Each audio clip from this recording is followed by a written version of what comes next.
Salam, hormatly Türkmenistan devletinin yaşayıcıları.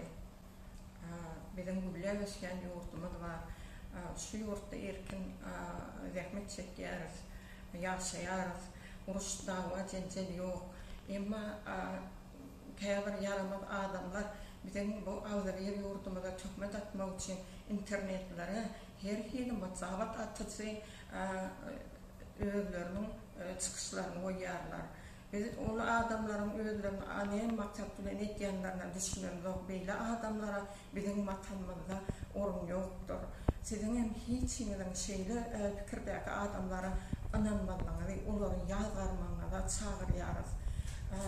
Bizi ehli bilim işgarlarının adından şeyle hem bizim Türkmenistan devletimizin rayetlerinin adından şeyle adamlara yol vermeli değerlerimizi ve öz tarafımızdan hem onları berk yazar yandığımızı size meylim ediyoruz.